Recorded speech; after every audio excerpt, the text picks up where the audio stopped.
کبھی ایسا بھی ہوتا ہے کہ مانگی ہوئی چیز سے اللہ تعالیٰ زیادہ بہتر چیز آپ کو دے دیتا ہے. آپ کچھ اور مانگ رہے تھے, آپ کو مانگنا نہیں آ رہا تھا, اللہ تعالیٰ کو آپ پر پیار آیا, آپ نے چھوٹا مانگا, اللہ نے اس سے بڑھ کر آپ کو دے دیا. کئی دفعہ ہم کہتے ہیں نا کہ میں نے تو کبھی یہ سوچا بھی نہیں تھا, میں نے اتنا نہیں مانگا تھا. میرے ایک رشتے دار ہیں, اللہ نے ان کو بہت دیا, تو کبھی میری بات ہوتی ہے ان سے تو کہتے ہیں کہ میں نے اتنا نہیں مانگا تھا, میں نے اتنا نہیں مانگا تھا, اور اللہ تعالیٰ دیتا ہی چلا جا رہا ہے. تو ایسا بھی ہوتا ہے کہ بعض اوقات آپ والدین کے بڑے ہی فرما بردار ہوتے ہیں, ان کے دکھ درد کے ساتھی ہوتے ہیں, اور اللہ سبحانہ تعالیٰ آپ کو صلہ رحمی کا ویسے بھی وعدہ ہے کہ جو رشتے جوڑے گا, جو ماں باپ کے ساتھ احسان کا برتاؤ کرے گا, رشتے جوڑے گا, تعلقات اچھے رکھے گا, اللہ تعالیٰ اس کی عمر اور رزق میں برکت عطا فرمائے گا. یہ رزق کے دروازوں میں سے ایک دروازہ ہے کہ تھوڑا بھی ہے تب بھی احسان کا معاملہ کرو, رشتے داروں کے ساتھ اپنے تعلقات ریلیشن شپ اچھے رکھو. تو اللہ سبحانہ تعالیٰ کبھی کبھی ہم کچھ مانگتے ہیں, اللہ تعالیٰ ہمیں اس سے بھی بہتر عطا کرتا ہے. آپ دیکھیے عمران کی بیوی نے کیا کہا تھا, ربی انی نذرت لک ما فی بطنی محررا, اللہ میں نے تیرے لیے اس کی نظر مانی ہے جو میرے پیٹ میں ہے وہ آزاد ہوگا, فتقبل منی, آپ مجھ سے قبول کر لیں, انک انت السمیع العلیم, آپ سننے والے ہیں, سب کچھ جاننے والے ہیں. اور اب کیا ہوا, بیٹی پیدا ہو گئی. انہوں نے سمجھا کہ بیٹی کوئی اچھی چیز نہیں, بیٹا چاہیے تھا, خیال ان کا یہ تھا. واللہ اعلم بما وضعت ولیس الذکر کالانثی, اللہ تعالیٰ نے کیا فرمایا کہ لڑکا لڑکی کی طرح نہیں ہوتا, یہاں جو کام بیٹی کرے گی وہ بیٹا نہیں کر سکتا. اور پھر حضرت مریم سے کیسی خیر دنیا میں جاری ہوئی, اللہ نے ان کو کس طرح چنا, ایمان والی عورتوں کی سردار ہیں وہ. کبھی اللہ تعالیٰ مانگی ہوئی چیز جیسی کوئی تکلیف دور کر دیتا ہے. آپ کچھ مانگ رہے ہوتے ہیں اور ادھر سے تکلیف آ رہی ہوتی ہے, اللہ تعالیٰ اس مانگنے کی وجہ سے اس تکلیف کو پیچھے ہٹا دیتے ہیں. ہم کہتے ہیں ہماری دعا قبول نہیں, کتنی غلط بات کرتے ہیں, استغفر اللہ. ہم کہتے ہیں میری دعا قبول نہیں, بھائی ہو چکی ہے, اللہ نے فرمایا ہے نا اجیب دعوت الداعی اذا دعانی, میں قبول کرتا ہوں. کیسے کہتے ہو نہیں قبول ہوتی, ہوئی ہے, تمہیں نہیں پتا کس شکل میں ہوئی ہے. تم چھوٹی چیز مانگ رہے تھے, میں تمہیں بہتر دینے والا ہوں. تم کچھ مانگ رہے تھے, میں تم سے مصیبت دور کر رہا ہوں.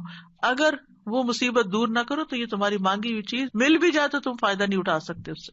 نبی صلی اللہ علیہ وسلم نے فرمایا جو مسلمان کوئی ایسی دعا کرے جس میں گناہ یا قطع رحمی کا کوئی پہلو نہ ہو تو اللہ اسے تین میں سے کوئی ایک چیز ضرور عطا فرماتے ہیں, یا تو فوراً ہی اس کی دعا قبول کر لی جاتی ہے, یا آخرت کے لیے ذخیرہ کر لی جاتی ہے, یا اس سے اس جیسی کوئی تکلیف دور کر دی جاتی ہے. صحابہ نے عرض کیا اس طرح تو پھر ہم بہت کثرت کریں گے. آپ نے فرمایا اللہ اس سے بھی زیادہ کثرت والا ہے, یعنی آپ بہت مانگو گے تو اللہ تعالیٰ اس سے بھی زیادہ دے سکتا ہے, تمہارے مانگنے سے بھی زیادہ دے سکتا ہے. کبھی گناہوں کا کفارہ بن جاتی ہے, حدیث میں آتا ہے وَإِمَّا أَن يُكَفَّرَ عَنْهُ مِن ذُنُوبِهِ بِقَدْرِ مَا دَعَا, یا پھر اس دعا کی وجہ سے اس کے گناہوں کا کفارہ ادا ہو جاتا ہے, ایکسپیشن ہو جاتی ہے. یعنی بعض اوقات ہماری نماز میں کوئی کمی رہ جاتی ہے, بعض اوقات روزے میں رہ جاتی ہے, زکوٰۃ میں رہ جاتی ہے, کئی چیزیں ہیں جو ہمارے فرائض ہیں ہم ادا کر رہے ہوتے ہیں لیکن کہیں نہ کوئی کمی ہوتی ہے اور اس کا ہمیں پتہ ہی نہیں چلتا. کبھی وضو میں کوئی کمی رہ جاتی ہے, تو ان چیزوں کا پھر کفارہ تو کرنا ہے نا. تو پھر یہ دعائیں جو ہیں یہ اس کبھی کوتاہی کا بھی کفارہ کرتی ہیں. پھر یاد رکھیے کہ جو لوگ مایوس ہوتے ہیں اور اللہ سے مانگتے نہیں, مانگنا چھوڑ دیتے ہیں, تو اللہ تعالیٰ نے ایسے لوگوں کی مذمت بیان کی ہے. اگر وقتی طور پر وہ نہیں مل رہا جو آپ کے دل میں اٹکا ہوا ہے کہ یہی ملنا چاہیے, اور پھر آپ کو نہیں ملتا اور آپ دعا مانگنا چھوڑ دیتے ہیں, تو یہ طریقہ درست نہیں. وقال ربکم ادعونی استجب لکم, تمہارا رب فرماتا ہے مجھ سے دعا کرو میں تمہاری دعا قبول کروں گا. ان الذین یستکبرون عن عبادتی, بے شک جو لوگ میری عبادت سے تکبر کرتے ہیں, سیدخلون جہنم داخرین, وہ جہنم میں ضرور ذلیل و خوار ہو کے داخل ہوں گے. دعا روک دینا یہ سوچ کر قبول نہیں ہوتی تو فائدہ نہیں مانگنے کا. یہ کیا ہے, دراصل اللہ سے مایوس ہونا, نا امید ہونا اور اللہ سے ناراض ہونا. تبھی تو آپ اس کو چھوڑ رہے ہیں, پھر آپ کہاں جائیں گے؟ تو اللہ تعالیٰ کو یہ چیز سخت ناپسند ہے. امام شوکانی رحمہ اللہ اس آیت کے بارے میں کہتے ہیں یہ آیت کریمہ اس بات پر دلالت کرتی ہے کہ دعا عبادت کا حصہ ہے, پس اللہ سبحانہ تعالیٰ نے اپنے بندوں کو حکم دیا ہے کہ وہ اس سے دعا مانگیں. یعنی دعا مانگنے کا حکم اللہ تعالیٰ نے دیا ہے. پھر فرمایا ان الذین یستکبرون عن عبادتی, یہ آیت اس بات کا فائدہ دیتی ہے کہ دعا عبادت ہے اور اللہ سے دعا نہ مانگنا تکبر ہے, اور اس تکبر سے زیادہ برا عمل کوئی نہیں. یعنی وہ جب منافقین سے کہا جاتا تھا نا کہ تم رسول کے پاس آؤ اور استغفار کرو، تو وہ سر جھٹک دیتے تھے، ہم نہیں جاتے، ہم نہیں کرتے.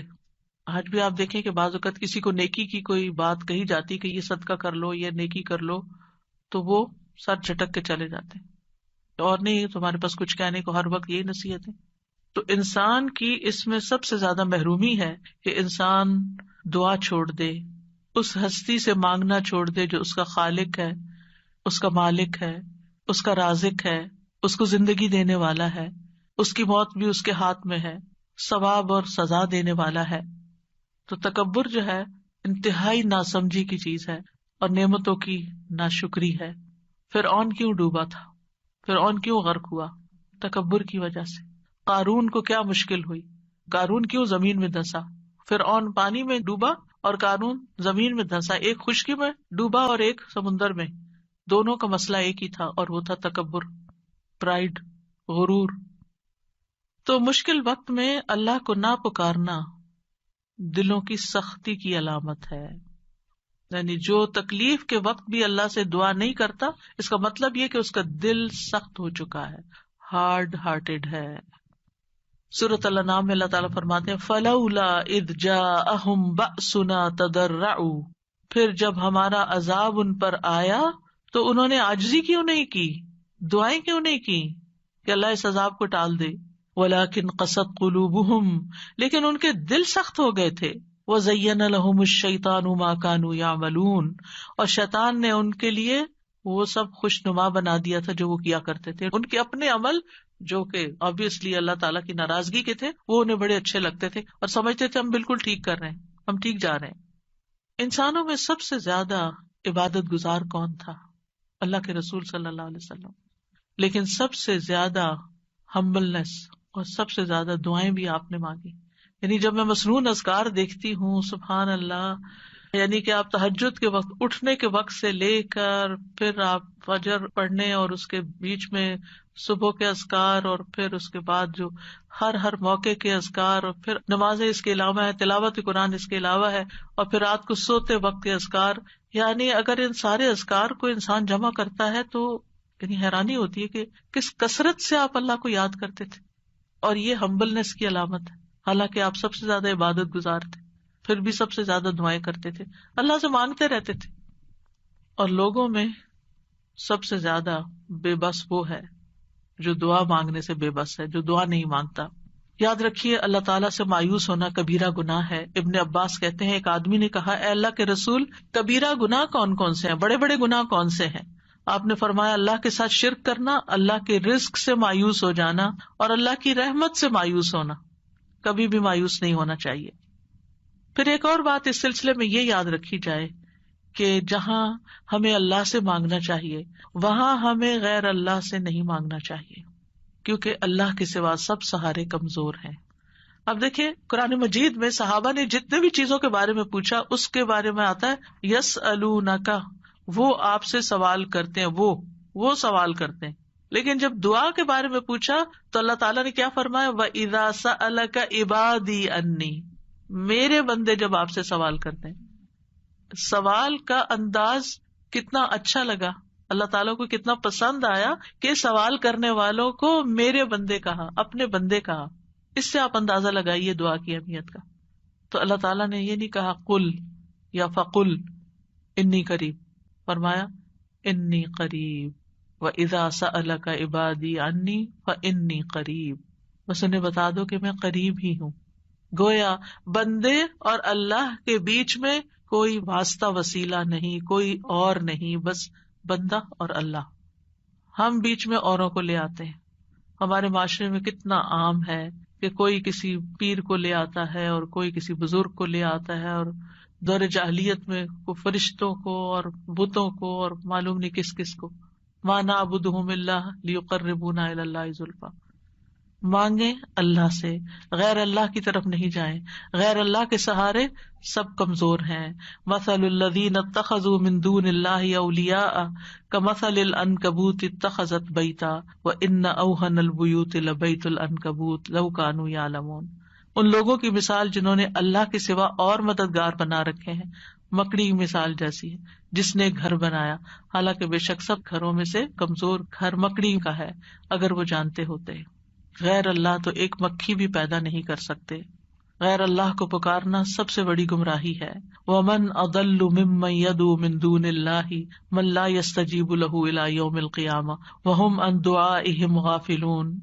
اور اس سے بڑھ کر کون گمراہ ہے جو اللہ کے سوا انہیں پکارتا ہے جو قیامت تک اس کی دعا قبول نہیں کریں گے، یعنی قبروں میں سوئے ہوئے یا فرشتے یا جن یا کوئی اور مخلوق، کسی سے بھی نہیں، اور وہ ان کے پکارنے سے بے خبر ہیں، اور جب سب لوگ اکٹھے کیے جائیں گے تو وہ ان کے دشمن بن جائیں گے، یعنی غیر اللہ وہ دشمن بن جائیں گے اور ان کی عبادت سے منکر ہوں گے۔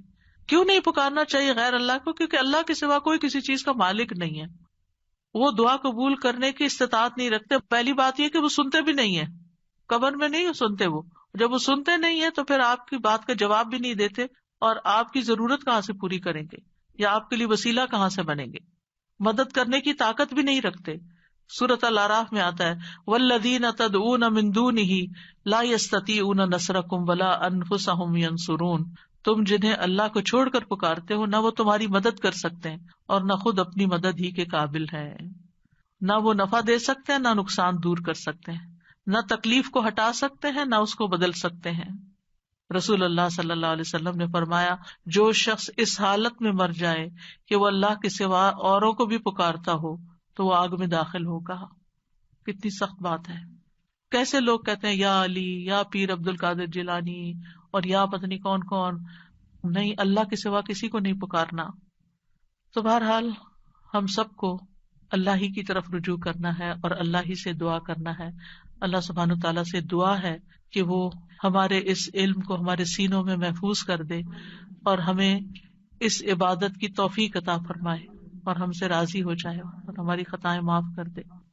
جی اساسی ایک سوال تھا اور ایک پہ جی ضرور تھی۔ سوال میں تو یہ تھا جیسے آپ نے بتایا دعا ہم اردو میں بھی مانگ سکتے ہیں، تو کیا جب ہم سجدے میں دعا مانگتے ہیں اس وقت بھی اردو میں مانگ سکتے ہیں یا نہیں؟ نہیں، سجدے میں، نماز کے سجدے میں نہیں، ویسے الگ سے سجدے میں پڑھ کے دعا کرنی تو وہ کر سکتے ہیں۔ اچھا، اوکے، جزاکم اللہ خیرا۔ سبحانک اللہم وبحمدک، اشہد ان لا الہ الا انت، استغفرک واتوب الیک۔ السلام علیکم ورحمۃ اللہ وبرکاتہ۔ السلام علیکم ورحمۃ اللہ وبرکاتہ۔ السلام علیکم ورحمۃ اللہ وبرکاتہ۔ السلام علیکم ورحمۃ اللہ وبرکاتہ۔ السلام علیکم ورحمۃ اللہ وبرکاتہ۔